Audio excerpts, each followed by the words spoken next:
Sudah terlihat, Bu, materi saya? Terlihat, Pak. Terlihat nggak ya? Oke.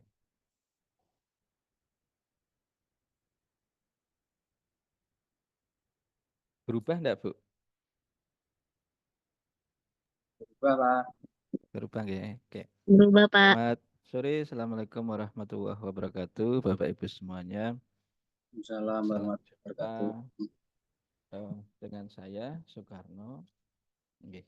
Di sore hari ini saya mendapatkan amanat dari tim pengajar di keperawatan hemodialisis untuk memberikan satu materi yang di dalam subpokoknya adalah mungkin Bapak Ibu semuanya sudah sering untuk mendengarkan tentang topik peran dan fungsi perawat serta prinsip etik pelayanan dialisis dan transplantasi ginjal ya.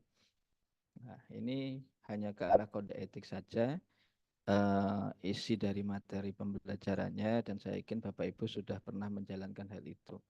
Ya, karena kayak peran dan fungsi perawat itu dimanapun tempat pelayan kesehatannya, tidak hanya di ruang hemodialisis, di ruang-ruangan yang lain, semuanya bisa dikatakan sama, ya.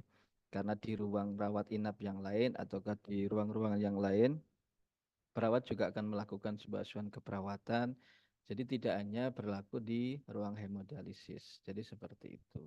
Nah, kemudian dengan prinsip etik pun juga akan sama, ya. Kita akan berbicara tentang autonomi, kita akan berbicara tentang non malfisiensi dan seterusnya. Nah, ini juga akan berlaku Akhirnya kami kepada macam pun pas. Pakai di eh, dengan pasien-pasien lain yang dia mendapatkan pelayanan atau keperawatan di rumah sakit. Oke. Ya, sebelum melangkah ke sana, kita flashback terlebih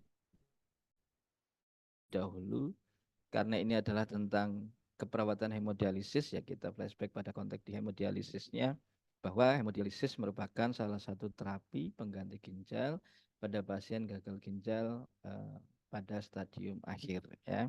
Nah, karena ginjal mempunyai fungsi yang sangat hebat sekali, salah satu organ yang mempunyai fungsi yang sangat hebat untuk proses sekresi-ekskresi ya, dan juga fungsi-fungsi yang lain di situ. Nah, jika dia bermasalah ataukah tidak bisa melakukan fungsinya, maka harus dilakukan tindakan penggantian untuk sementara yang melalui proses hemodialisis atau hemodialisa. Hemodialisis yang dilakukan akan menimbulkan berbagai komplikasi karena memang ini menjadi sumber masalah yang belum bisa diselesaikan, yang menjadi penyebab utama meningkatnya morbiditas dan juga mortalitas serta berdampak pada penurunan kualitas hidup pada pasien hemodialisis itu sendiri. Ini juga akan dipengaruhi seberapa besar kerusakan pada bagian ginjal orang tersebut dan juga sistem-sistem yang lain yang memang menjadi penyokong di dalam proses sekresinya. Nah, jika dilakukan secara terus-menerus, maka morbiditas dan juga mortalitas pun juga bisa kita temukan. Ya, titik akhirnya adalah ke arah proses kualitas hidup seseorang. Nah, maka banyak evidence base yang bisa dilakukan, ya, ataukah ini menjadi topik yang sangat besar di keperawatan hemodialisis, bagaimana sih meningkatkan kualitas hidup uh, pada manusia yang memang menjalani ataukah sedang menjalani terapi hemodialisis, ya, entah itu dengan terapi murotalnya ataukah dengan terapi-terapi yang lain, dan evidence base itu sudah banyak yang memang memberikan efek positif terhadap kualitas hidup para penderita hemodialisis. Kemudian Ya, ya. pasien yang menjalani hemodialisis ini memerlukan sebuah asuhan keperawatan khusus yang hanya dapat diberikan oleh staf perawat yang memiliki keahlian khusus di bidang hemodialisis ya, karena ruang hemodialisis itu merupakan ruangan khusus tertentu yang memang dia satu ruangan tertentu dengan peralatan hemodialisisnya ya, dengan asuhan keperawatan yang akan ditemukan ya, secara konteks kebutuhan masalahnya bisa dikatakan hampir sama ya, asuhan keperawatannya pun juga hampir sama, tetapi ada keahlian terhadap operasional alat dari hemodialisis tersebut yang memang harus dimiliki oleh seorang staf perawat yang ada di situ. Maka perawat yang akan masuk ataukah menjadi perawat hemodialisis, biasanya dia akan mengikuti pelatihan terlebih dahulu. Sama halnya dengan perawat-perawat di kamar bedah, perawat-perawat di ruang intensif, dia punya keahlian khusus berhubungan dengan ruang perawatan terhadap pasien yang sedang ditangani. Itu secara garis besarnya adalah seperti itu. Nah, kemudian Bapak Ibu semuanya, seorang perawat yang akan ditugaskan ataukah mendapatkan mandat untuk menjadi perawat pelaksana ataukah pelayanan kesehatan di ruang hemodialisis harus mempunyai yang namanya kompetensi perawat. Nah, sedangkan kompetensi perawat ini nanti akan digunakan dalam melakukan sebuah asuhan keperawatan. Karena tadi dikatakan dia harus mempunyai keahlian khusus berhubungan dengan hemodialisisnya, maka ada kompetensi yang memang harus dimiliki oleh tenaga perawat itu saat dia melakukan sebuah asuhan keperawatan. Nah, kemudian yang dimaksud dengan kompetensi perawat itu apa? Pada dasarnya ini merupakan sebuah kemampuan dalam menggabungkan pengetahuan, keterampilan, nilai, kepercayaan, pengalaman yang diperlukan sebagai seorang perawat. Nah, jadi kemampuan dalam pengetahuan, bagaimana dia bisa memahami secara struktur anatomi fisiologi pada sistem perkemihan. Karena perawat hemodialisis pasti nanti akan tertuju ke situ. Ya memungkinkan juga pada sistem-sistem yang lain dia juga harus bisa memahami ataukah mengerti bagaimana proses yang terjadi. Dan jika di dalam proses perawatan ini terjadi sesuatu, dia akan paham.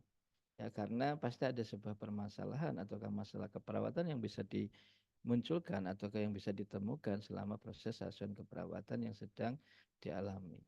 Kemudian dia harus mempunyai keterampilan, terutama adalah bagaimana dia mencari akses vena ya di dalam proses penusukan agar proses dialisis ya, darah yang dikeluarkan di dalam tubuh masuk di dalam dialisernya, kemudian dikembalikan melalui proses sirkulasi yang ada. Nah, bentuk-bentuk keterampilan ini juga harus dimiliki perawat khusus di dialisis. Kemudian nilai kepercayaan dan pengalaman ini nanti menjadi pendorong ya di dalam proses pelaksanaan asuhan keperawatan yang akan dilakukan. Ya, terutama pengalaman ini nanti pasti akan berbicara banyak. Semakin dia ketemu atau semakin dia banyak melakukan asuhan keperawatan pada pasien yang sedang menjalani dialisa, maka banyak masalah yang banyak intervensi yang memang bisa kita lakukan ataukah bisa mereka lakukan saat menghadapi pasien-pasien yang sedang menjalani dialisis ya, karena pasti pasiennya akan bervariasi dilihat dari segi usia dan juga dilihat dari segi kedatangan ya. Karena ada yang dia baru menjalani hemodialisis pertama ataukah yang memang dia sudah kesekian kalinya. Nah, pasti dalam menerima kenyataan yang ada ya, apalagi tadi rata-rata orang yang menjalani hemodialisis kehidupannya akan tergantung dengan proses ini sehingga bisa saja menurunkan kualitas hidup yang ada. Nah, ini yang harus menjadi prioritas di dalam proses penanganannya. Tuntutan terhadap perawatan yang berkualitas dan keselamatan pasien semakin meningkat, sehingga perawat yang kompeten merupakan hal yang sangat penting yang harus dimiliki dalam pemberian asuhan keperawatan pada pasien hemodialisis. Ini saya kira memang menjadi tuntutan yang sama dengan yang lainnya, baik itu perawat di rumah sakit ataukah perawat di tempat yang lain, ya di puskesmas, di komunitas, ataukah di tempat yang lainnya. Jadi tidak hanya spesifik pada ruang hemodialisis, pasti tuntutan itu ada. Kualitas itu ya, karena pasti nanti titik akhirnya adalah bagaimana mutu pelayanan yang diberikan dari tenaga kesehatan. Apakah bagus ataukah dia tidak bagus. Maka tuntutan terhadap kompetensi saya yakin itu akan sangat tinggi. Jadi masing-masing rumah sakit ataukah masing-masing tempat pelayanan kesehatan pasti punya standar yang masing-masing di situ. Ya. Kemudian peran perawat hemodialisis dalam keberhasilan pencapaian adekuasi terhadap hemodialisisnya dilakukan dengan meningkatkan kepatuhan pasien terhadap program manajemen yang sedang dijalani dalam bentuk manajemen cairan,